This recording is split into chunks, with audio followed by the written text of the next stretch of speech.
Pocos lugares nos han dicho más sobre la vida en el Imperio Romano que la antigua Pompeya. Millones de turistas vienen aquí cada año para ver los restos de esta ciudad destruida por el volcán Vesubio.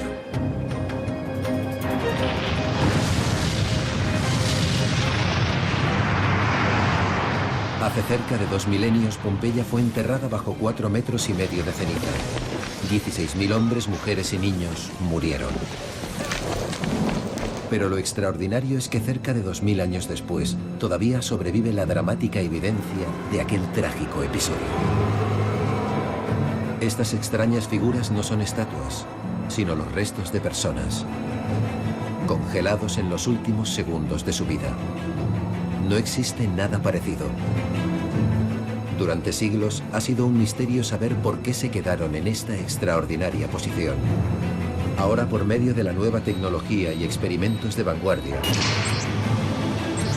los científicos nos enfrentarán cara a cara con 2 de las víctimas del Vesubio.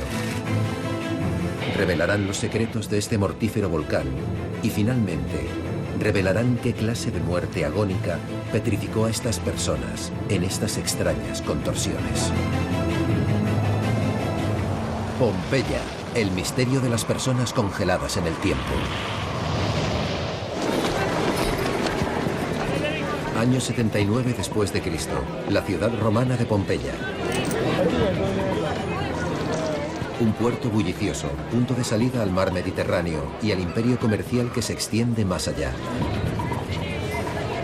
Pompeya albergaba a 20.000 personas, que no sabían que estaban viviendo a la sombra de un volcán que se convertiría en el más famoso de Europa.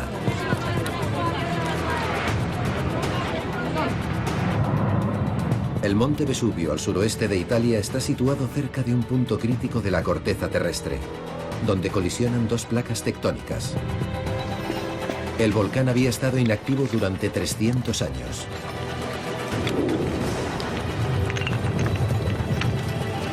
Pero el 24 de agosto volvió rugiendo a la vida.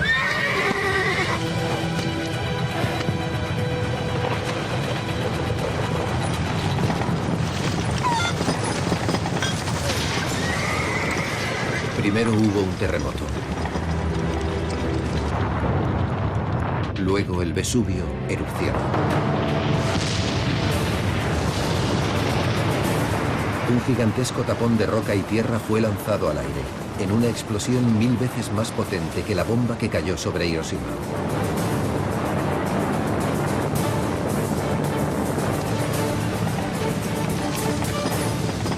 Una gigantesca nube de polvo y ceniza se formó sobre la boca del volcán, empujada hacia arriba por una inmensa columna de gas. En solo 6 horas, esta nube ascendió 32 kilómetros hacia el cielo,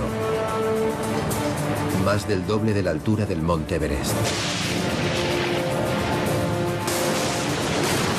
La nube se expandió por el cielo como la tinta negra. Era tan densa que bloqueó el sol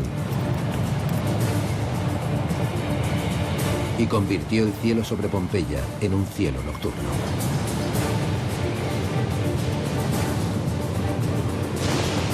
Los fuegos se expandían por las laderas de las montañas, las tormentas de relámpagos rasgaban el cielo. Este fue uno de los mayores desastres naturales que el mundo antiguo conoció. Durante más de 18 horas el Vesubio escupió miles de toneladas de roca, piedra pómez y ceniza a la atmósfera.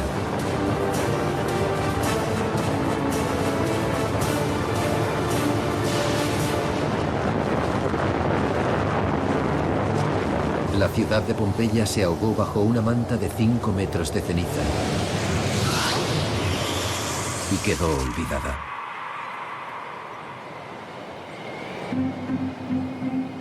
$16 siglos más tarde, Pompeya fue redescubierta.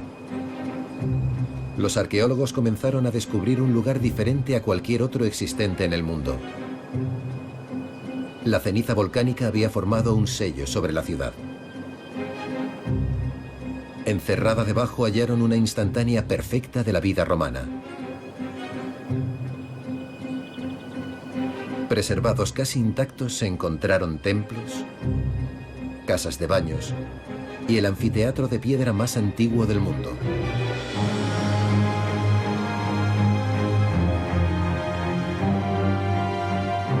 Incluso las pinturas de las paredes sobrevivieron.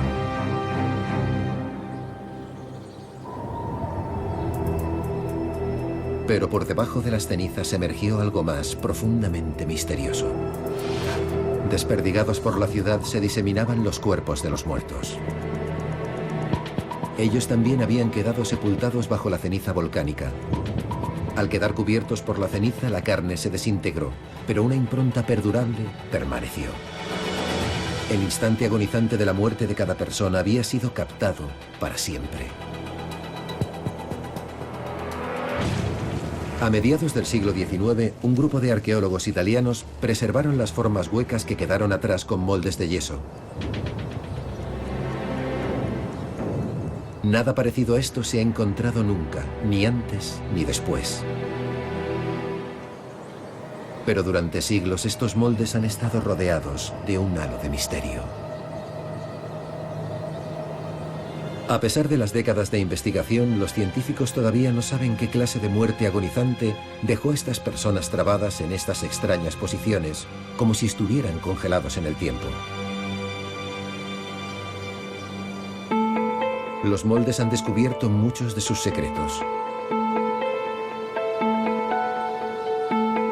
Algunos son tan detallados que pueden proporcionar pistas sobre quiénes eran. Esta es la figura más grande encontrada aquí. Su tamaño, mucho mayor que el de un romano medio, sugiere que podría haber sido un gladiador traído aquí desde África.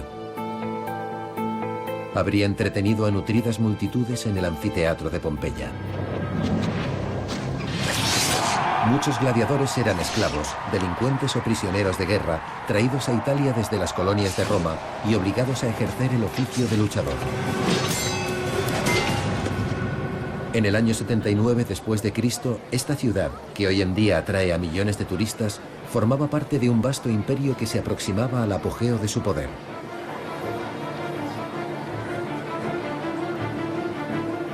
Los territorios bajo el control romano se extendían desde el norte de Inglaterra por todo el norte de África y más allá, hacia el Oriente Medio. La población de este lugar era un reflejo del imperio. Creo que una enorme variedad de personas vivía en la ciudad, desde los muy ricos, pasando por las clases medias, hasta los más pobres. Provenían de todas partes. Aquí vemos personas del norte de África, de Oriente Próximo, del norte de Europa, viviendo aquí, en Pompeya, todos juntos. Esta cosmopolita ciudad estaba concebida para el entretenimiento. Los arqueólogos han encontrado edificios que en su día fueron bares, restaurantes y teatros. Al caminar por las calles te haces una idea del tipo de actividades que había aquí para que las personas se entretuvieran. Incluso las propias calles eran espacios increíblemente activos donde la gente pasaba mucho tiempo, como hacen los italianos en la actualidad, socializando con la gente. Cada centímetro cuadrado de esta ciudad podría haber estado dedicado al esparcimiento o a actividades sociales. Numerosos murales y mosaicos han revelado detalles complejos de la vida diaria.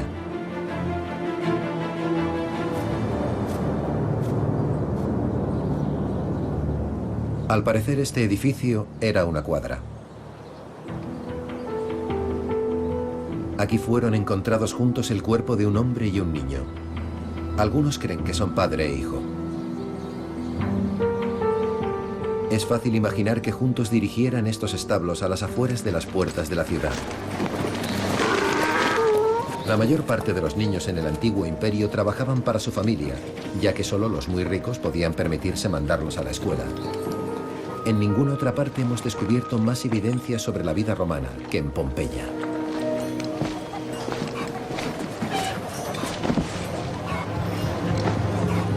Ahora los científicos quieren saber de una vez por todas cómo el niño y las otras víctimas quedaron congelados en el tiempo cuando murieron.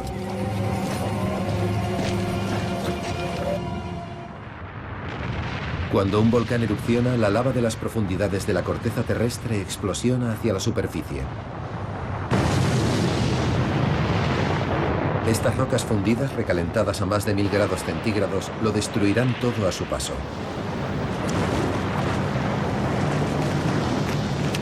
Es sabido que las coladas de lava son la más espectacular de las armas letales de los volcanes.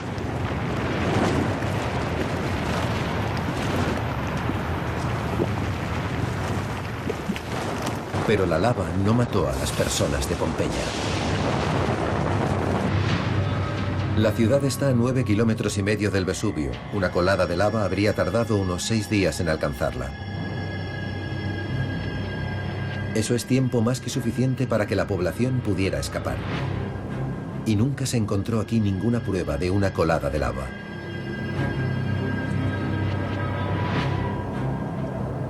Entonces, ¿qué mató a esta gente y la dejó trabada en estas posiciones extrañas?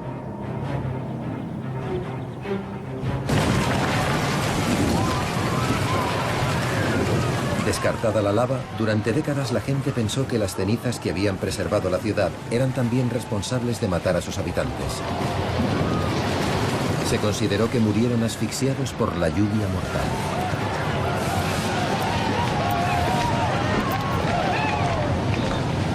Y un extraño molde encontrado cerca del cuerpo de una mula y conocido como el mulero parecía confirmar su teoría.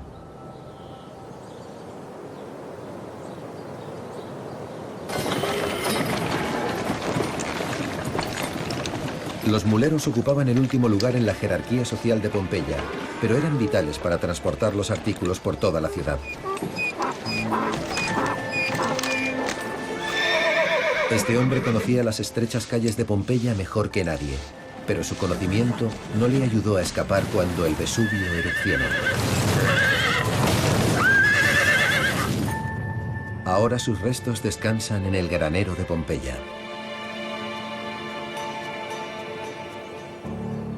Hasta hace poco se creía que las víctimas murieron a causa de la ceniza que cayó del volcán y que la gente se asfixió y fue enterrada por la ceniza caída con mucha rapidez. Esta víctima parece estar protegiéndose colocando sus manos sobre la boca. Pero al comparar este molde con las víctimas de la época moderna, Peter cree que se ha malinterpretado. La gente que muere repentinamente de asfixia cae al suelo en cualquier postura y no se queda petrificada así. Así que tenemos que encontrar una explicación diferente sobre el modo en que murió esta persona. Estas personas no se asfixiaron con las cenizas, no las consumió la lava. Entonces, ¿qué fue lo que las dejó congeladas en el tiempo? Para averiguarlo, los científicos tuvieron que mirar más allá de Pompeya, al pueblo de Herculano. Herculano estaba incluso más cerca del Vesubio, a solo unos 4,5 kilómetros del cráter. Se creía que en el año 79 después de Cristo, Herculano era un pueblo pequeño y exclusivo, hogar de 5.000 personas. Era un lugar de ocio para los ricos y poderosos de Roma, cuyas necesidades eran atendidas por un ejército de esclavos.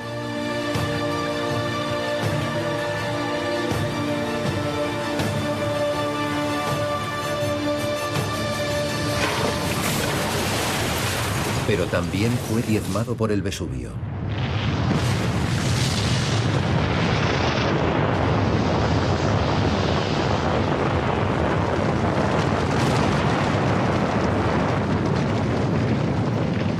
La fuerza del terremoto y la erupción del volcán pudieron haber sido más fuertes aquí.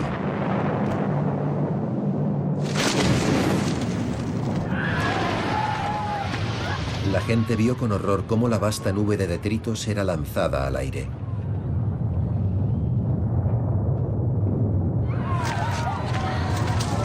Y luego corrieron para salvar su vida.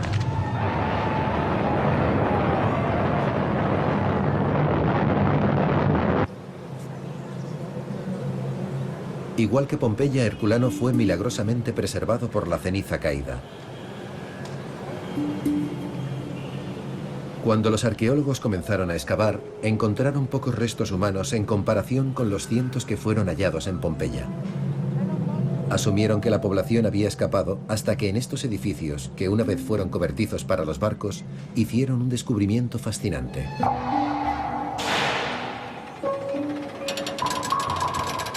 Los esqueletos de unas 20 víctimas. Estos huesos son muy diferentes de los encontrados en Pompeya, pero contienen una información vital que llevó a los científicos un paso más cerca de entender cómo había erupcionado el Vesubio. Aquí se ven los moldes de estos esqueletos que nos permiten ver la postura de las personas cuando murieron, congeladas en el instante final. Ninguno de ellos tuvo una reacción voluntaria. Los huesos evidenciaban que estas personas habían muerto de manera instantánea y contenían más pistas. Aquí podemos ver, por ejemplo, el cráneo de un niño completamente estallado y también, en este caso, el de un adulto. Este tipo de fracturas son típicas de personas incineradas, así como el ennegrecimiento exterior en los bordes y también en el interior del cráneo. Esto da testimonio de que en realidad el cerebro hirvió y ello produjo las explosiones de los cráneos. Sabemos que estas personas estuvieron expuestas a una temperatura de hasta 500 grados centígrados. Pero en Herculano, lo mismo que en Pompeya, no había constancia de que una colada de lava hirviente hubiera asolado el pueblo. Los científicos comprendieron que el Vesubio había creado un estallido diferente de intenso calor, algo que había sido tan potente que pudo matar a gente a 4,5 kilómetros de distancia del cráter. Pero ¿cuál era el origen de este mortal infierno?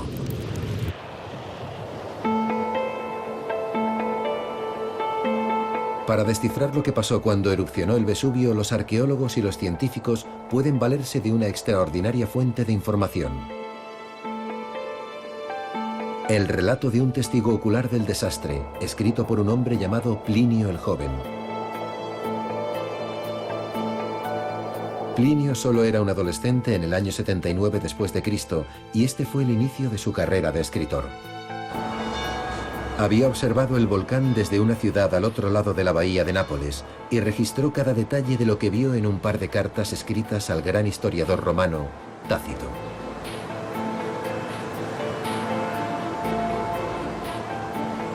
El hecho de que haya llegado hasta nosotros el relato de un testigo ocular después de 2 milenios es extraordinario, porque seguramente fueron muchos los que pudieron haber visto la erupción.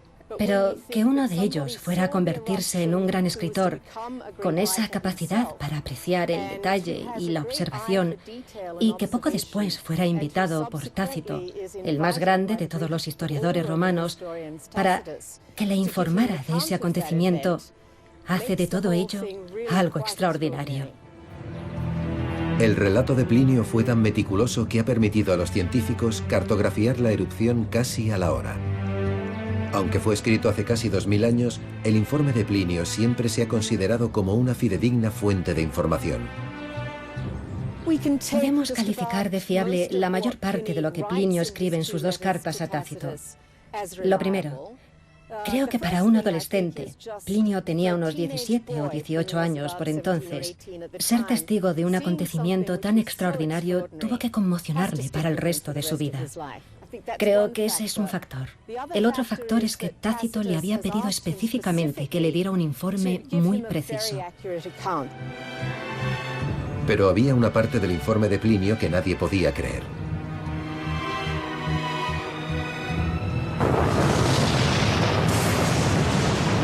Escribió que 12 horas después de la erupción, el Vesubio todavía seguía escupiendo millones de toneladas de cenizas a la atmósfera. Caía como una lluvia sobre las ciudades. Pero entonces Plinio describió algo insólito. Escribió que una gran masa de material se separó de la columna eruptiva y en lugar de salir disparada al aire, fluyó por las laderas del volcán hacia abajo. Afirmó que una avalancha de gas y polvo se extendió por la tierra, cubriéndolo todo en su camino.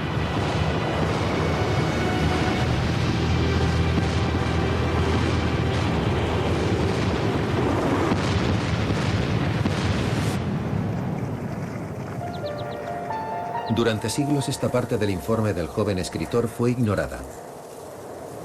Hasta que ocurrió un acontecimiento extraordinario a 8.000 kilómetros de distancia, en el estado de Washington. El domingo 18 de mayo de 1980, el monte Santa Elena erupcionó. El desastre fue captado en imágenes. Durante 9 horas, una columna vertical eruptiva de 32 kilómetros de altura propagó una nube de 500 millones de toneladas de ceniza y detritos sobre 3 estados. Cuando cayó a la Tierra, todo en un radio de 80 kilómetros quedó cubierto por una espesa capa de ceniza. Pero cuando erupcionó el monte Santa Elena, los científicos pudieron observar un fenómeno insólito captado por la cámara por primera vez. Las imágenes muestran que toda la cara norte del volcán se colapsa. Y al hacerlo libera una abrasadora avalancha de gas y polvo por la ladera de la montaña.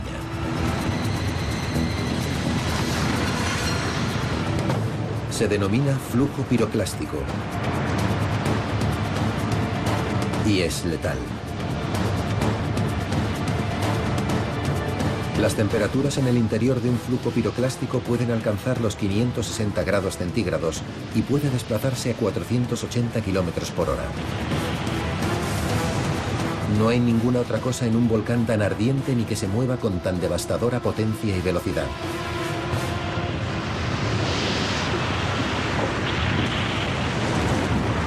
Los científicos comprendieron que esto era lo que el joven escritor Plinio había descrito 2000 años atrás en Pompeya.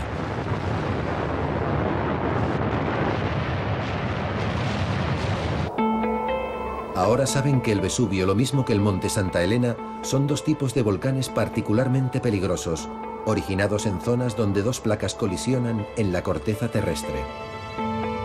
Una placa se ve obligada a bajar, es subducida por debajo de la otra, para crear lo que conocemos como volcán de subducción.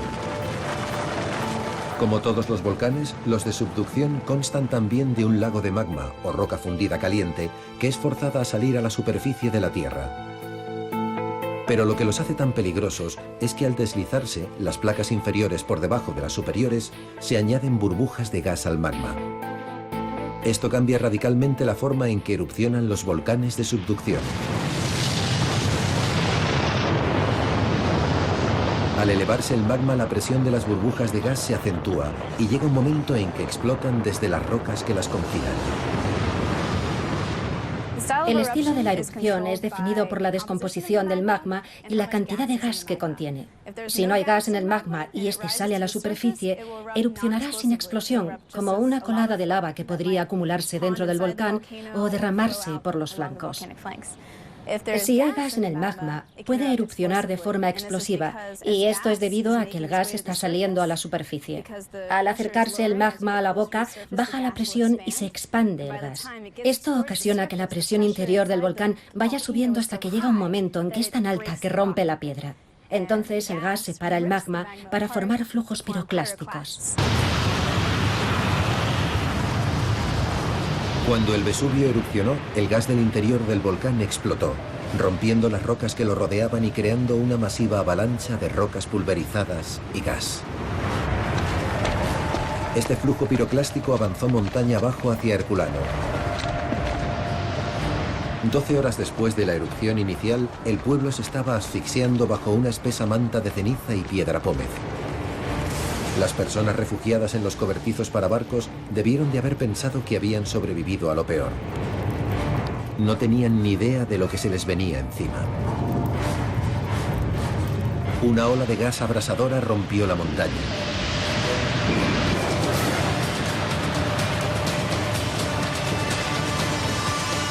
Sobrecalentada a unos 482 grados centígrados, cubrió 4,5 kilómetros en unos minutos.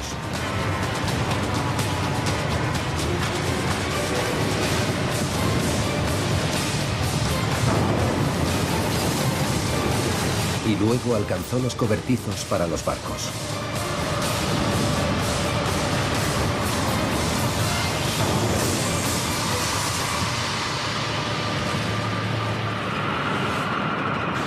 Este flujo piroclástico fue lo que mató a las personas que había allí dentro.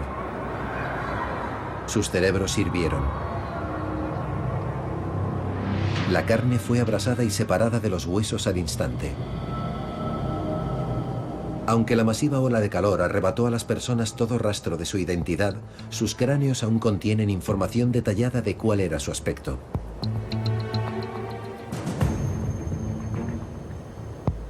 Ahora, por primera vez, el experto en reconstrucción facial Richard Neff los utilizará para reconstruir el rostro de una de las víctimas del volcán.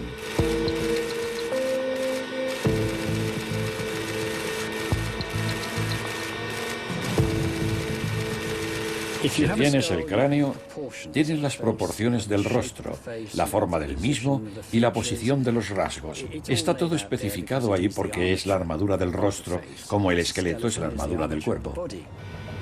Richard está trabajando con el cráneo de una mujer joven que fue encontrado casi intacto.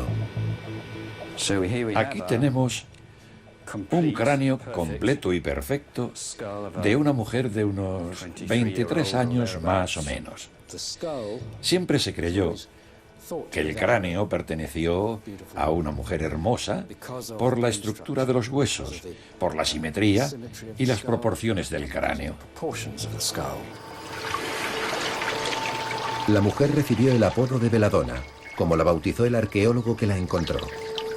Habitante del próspero pueblo de Herculano, esta mujer seguramente habría llevado una vida de lujo y placer que la tragedia interrumpió de golpe.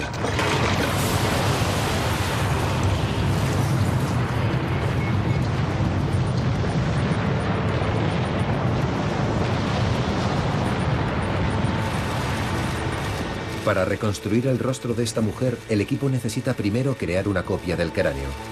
Usando una tecnología de vanguardia, lo escanean en 3D. Lo que tenemos aquí es un escáner en 3D. Tiene distintas lentes y la de abajo tiene una luz estroboscópica que genera un patrón en red, por lo que proyecta un patrón de líneas horizontales en un objeto. De acuerdo. En la parte superior tenemos una cámara en 3D que detecta el rostro desde un ángulo y una cámara digital extra que toma fotos. Los datos recogidos crearon una imagen completa en 3D. Ya puedes verlo. Sí. Es una mejor representación de lo que tenemos. De esto se realizará una copia del cráneo, que será la base de la reconstrucción de Richard. Lo que deberíamos poder conseguir es una réplica exacta de este cráneo y poder trabajar directamente sobre él. El cráneo intacto de Herculano permitirá a Richard reconstruir el rostro de Belladonna.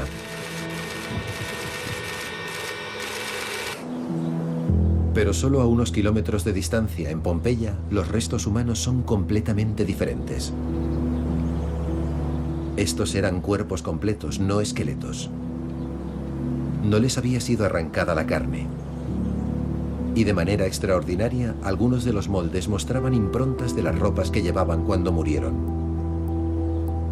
¿Cómo pudo el mismo volcán reducir a las personas a esqueletos abrasados en un lugar y preservarlos así solo a unos kilómetros de distancia?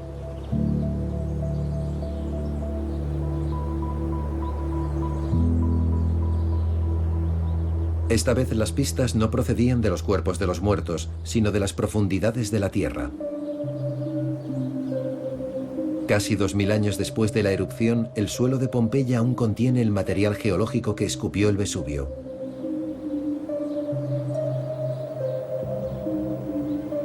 En esta antigua cantera, un corte transversal de la Tierra revela capas de la ceniza que cayó del cielo, conocidas como depósitos de caída. En su interior, los geólogos también identificaron materia que solo podía provenir de un flujo piroclástico. Estos se llaman depósitos de oleada. Esto es un depósito completo. Está muy bien ordenado. Todas las piedras pómez son del mismo tamaño, que es lo que quiero decir con bien ordenado. Puede verse que continúa sin interrupción por todo este afloramiento. Esto significa que cayó del cielo y cubrió la topografía. Este es un depósito de oleada. El grano es más fino y desordenado, lo que significa que tiene gran variedad de rocas de distintos tamaños. Este depósito de oleada era una prueba clara del flujo piroclástico que ahora sabemos que asoló a Herculano y mató a todos los que estaban en el cobertizo de los barcos.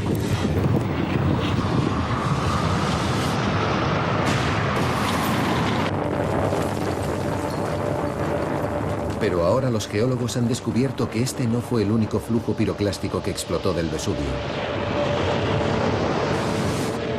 En esta pared de tierra encontraron depósitos de oleada de nada menos que 6 flujos piroclásticos. Las 6 oleadas producidas durante la erupción del año 79 después de Cristo están aquí. Este es el primer depósito de oleada. Este es el segundo. Estas oleadas cayeron y no alcanzaron Pompeya. Las 3 primeras oleadas se quedaron sin energía antes de alcanzar los muros de Pompeya. Dentro de la ciudad, la caída de cenizas había comenzado a suavizarse y aquellos que habían sobrevivido debieron haber pensado que estaban a salvo. Las pruebas arqueológicas halladas aquí sugieren que algunos, que podían haber huido de la ciudad, quizá volvieron a recoger sus pertenencias. Pero el Vesubio se estaba volviendo aún más mortífero. En este afloramiento en particular, notamos que los depósitos de oleada comienzan a ser cada vez más gruesos y sabemos, por el seguimiento que hacemos, que los más gruesos llegaron mucho más lejos. En este caso, se puede ver que al progresar la erupción, las oleadas que cayeron se volvieron más peligrosas. Empezaron a desplazarse más lejos. Esta oleada de aquí solo tiene 30 centímetros de espesor y fue la que mató a las personas de Pompeya. Más de 18 horas después de que el Vesubio comenzara la erupción, la columna de cenizas compuesta de gas y detritos colapsó otra vez y expulsó un cuarto flujo piroclástico. Este finalmente tuvo suficiente energía para alcanzar Pompeya.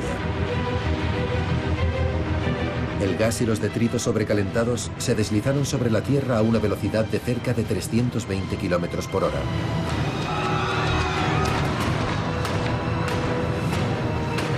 Se canalizó por las calles estrechas.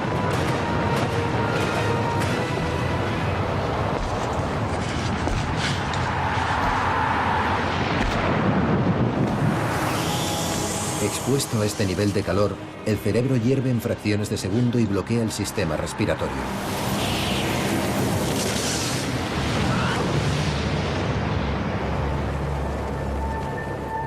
Esto fue lo que mató a los habitantes de Pompeya.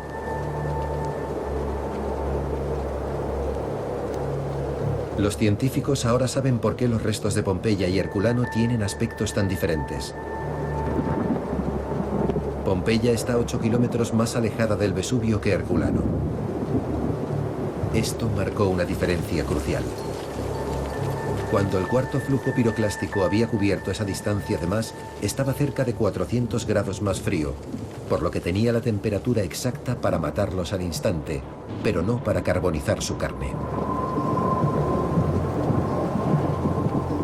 De modo que sus cuerpos quedaron inmovilizados en la ceniza. La combinación de este conjunto concreto de condiciones es lo que dejó a estas personas como congeladas en el tiempo. Pero hay un último misterio. Si estas personas murieron debido al calor extremo, ¿cómo es que sus ropas quedaron intactas?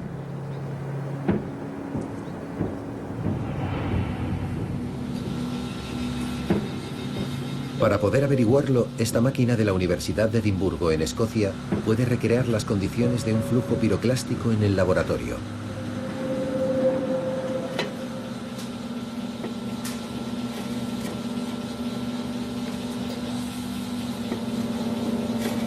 Intentamos realizar una prueba para simular las condiciones de lo que ocurrió, para entender cómo la temperatura pudo haber sido lo suficientemente alta para matar a la gente al instante, pero no para quemar su ropa. El tejido que Luke está utilizando es un tipo de lana hervida. Es muy similar a la clase de material que llevaba la población de Pompeya. Está envolviendo un trozo de carne de cerdo para reproducir la carne humana bajo la ropa. Tratamos de simular una oleada piroclástica bajando por las laderas del volcán y acercándose a Pompeya a unos 64 kilómetros por hora y con una temperatura del gas de unos 300 grados centígrados. La máquina recreará las condiciones exactas que mataron a los habitantes de Pompeya, cuando les alcanzó el cuarto flujo piroclástico. Luke calentará la muestra durante 150 segundos, que se piensa que es el tiempo que las víctimas de Pompeya estuvieron expuestas al calor intenso.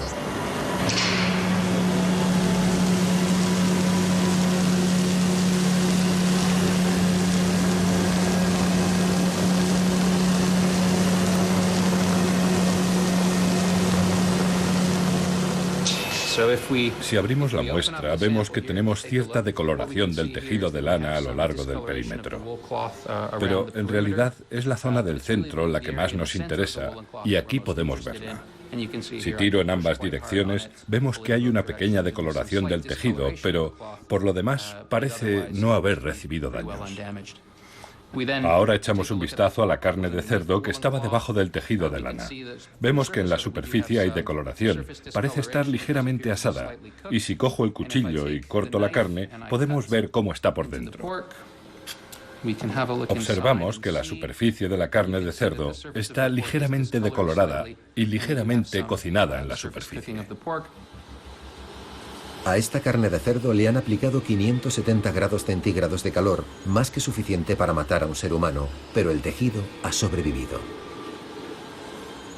Lo que esta prueba nos demuestra acerca de las personas de Pompeya es que es posible que se hubieran visto afectadas por el calor y, sin embargo, la ropa que llevaban quedara relativamente intacta. Y los científicos ahora también saben exactamente qué fue lo que dejó congeladas a las personas de Pompeya en estas extrañas posturas. Es extraordinario que a pesar de largos años de investigación todavía haya pistas en Pompeya que se pasaran por alto durante tanto tiempo. Esto es lo que se conoce como Macellum. En su día fue un animado mercado interior de Pompeya, el alegre y a veces maloliente punto de encuentro de los habitantes de la ciudad. Ahora es el último lugar de descanso de dos víctimas del Vesubio. Durante años la gente pensó que este hombre había levantado los brazos para protegerse de un atacante invisible. Se llama postura pugilística porque recuerda la postura de un boxeador en un combate con los brazos levantados para protegerse del oponente o intentando protegerse el rostro de alguien. Ahora los científicos forenses saben lo que significa esta postura. Vemos este aspecto cuando la gente muere en un incendio en su casa, por ejemplo, o cuando mueren quemados y el cuerpo está sometido a un calor extremo en el momento de la muerte. Significa que no solo se ha quemado la piel, sino que los tejidos bajo la piel también han sido afectados. Por eso, cuando los músculos comienzan a arder, se contraen y hacen que los brazos y las piernas se doblen de esta manera. La postura es una reacción completamente involuntaria. El calor del flujo piroclástico provocó espasmos en el cuerpo de este hombre. Los cuerpos retorcidos dejaron una impronta duradera en la ceniza que al final los rodeó para crear algo nunca visto ni antes ni después.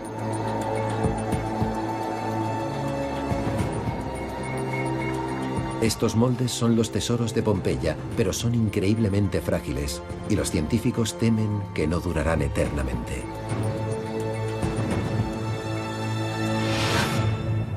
El experto en reconstrucción facial Richard Neve está trabajando para recrear el cráneo de la Bella Donna de Herculano. Quiere ver si también puede recrear el rostro de una de las víctimas de Pompeya.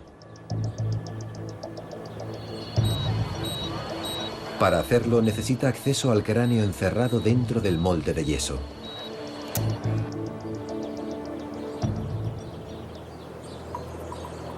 El molde que Richard ha elegido para esta extraordinaria recreación está dentro de un edificio que en su día fue el granero de Pompeya.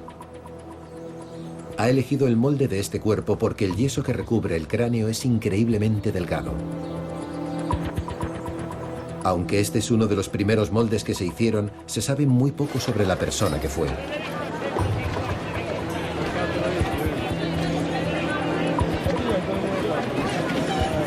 Creemos que se trata de un hombre, debido a su complexión grande.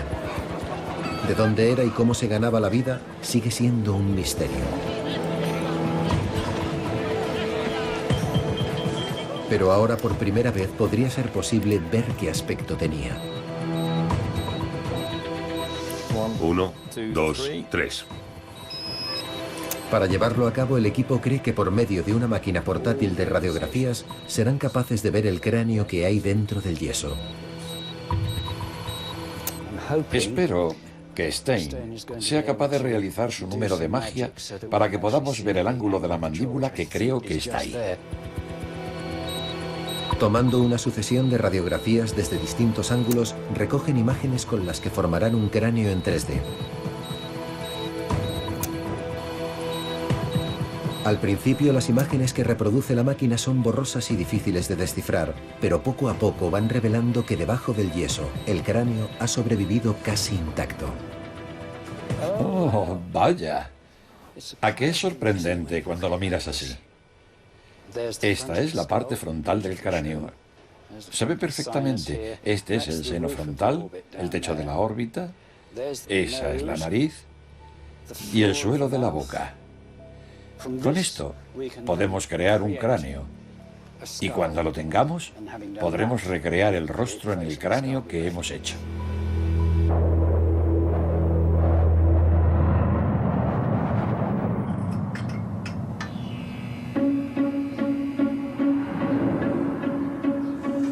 En su estudio de Inglaterra, ateniéndose a las medidas de las radiografías y del escáner en 3D, Richard ha confeccionado copias de los cráneos de ambos, Belladonna y el hombre de Pompeya.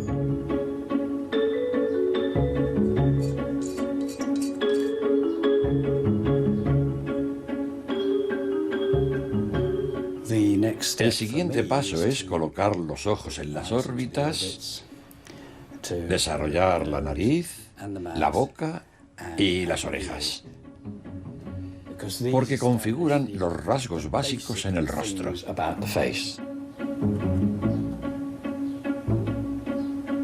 Richard forma capas de músculo y tejido suave, siguiendo el contorno exacto del cráneo. Esto no es una escultura, esto es una reconstrucción anatómica, un ejercicio totalmente diferente. Tras 2 meses de preparativos, las reconstrucciones de Richard están terminadas. Belladonna ha sido devuelta al pueblo en que vivió una vez. Esta hermosa joven, vecina de Herculano, murió encogiéndose en uno de los cobertizos para barcos.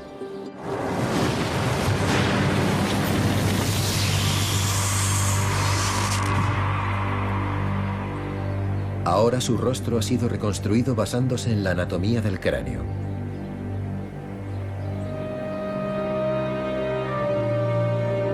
Esta joven caminó una vez por las estrechas calles de Herculano, quizá incluso acudía a este templo.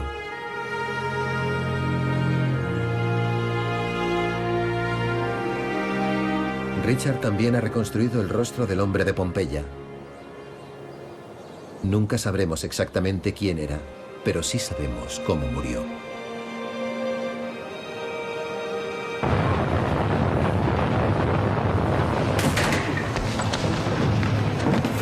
Creemos que este hombre consiguió vivir 18 horas desde el inicio de la erupción. Puede que intentara recoger sus pertenencias.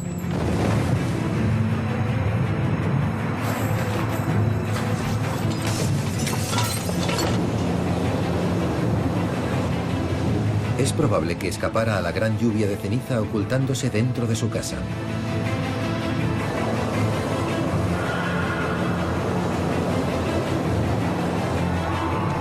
Al amanecer del día siguiente pudo haber pensado que estaba a salvo y trató de huir de la ciudad, pero no llegó muy lejos.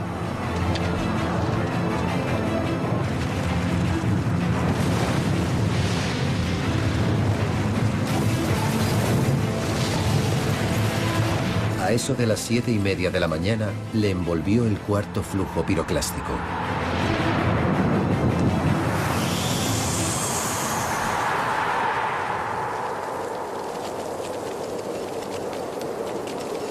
Cerca de 2000 años después de su muerte, Richard le ha traído de vuelta al granero de Pompeya, donde el molde de su cuerpo yace ahora.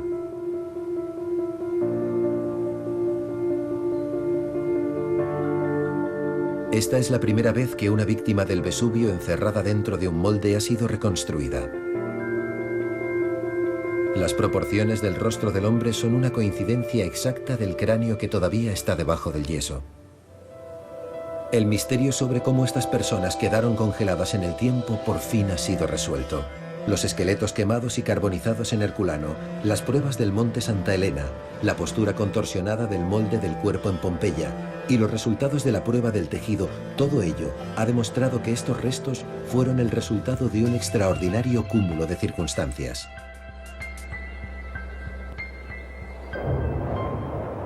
Pero no se puede decir que estas condiciones no se vuelvan a dar otra vez. La historia del monte Vesubio está lejos de acabar. El volcán aún sigue activo. Ha erupcionado 50 veces en los últimos 2000 años. La última vez fue en 1944. Medio metro de ceniza cayó sobre las antiguas calles de Pompeya y sobre los pueblos circundantes. Pero esta fue una erupción relativamente pequeña. Desde entonces el Vesubio ha estado extrañamente tranquilo. Los científicos saben que volverá a erupcionar. Lo que no saben es cuándo. Por desgracia, no hay forma de predecir la siguiente erupción. Desde luego, cuando el magma comience a subir hacia la superficie, veremos señales de agitación y entonces seremos capaces de decir, sí, la erupción podría ocurrir en los próximos meses, de semanas a meses. Pero hasta entonces va a estar tranquilo. Y el Vesubio es más peligroso que nunca. El número de personas que viven a su sombra es 35 veces mayor que en el año 79 después de Cristo.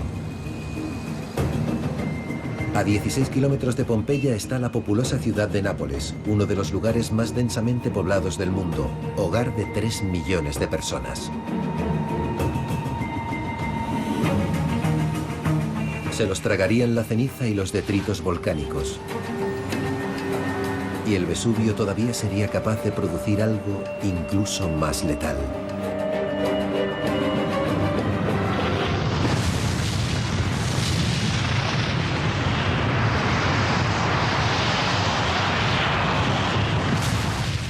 Un flujo piroclástico como el que estalló en el monte Santa Elena y como el que se tragó a los habitantes de la antigua Pompeya. Y esta vez, en las modernas ciudades de Pompeya y zonas circundantes, podría encontrar en su camino a 500.000 de personas.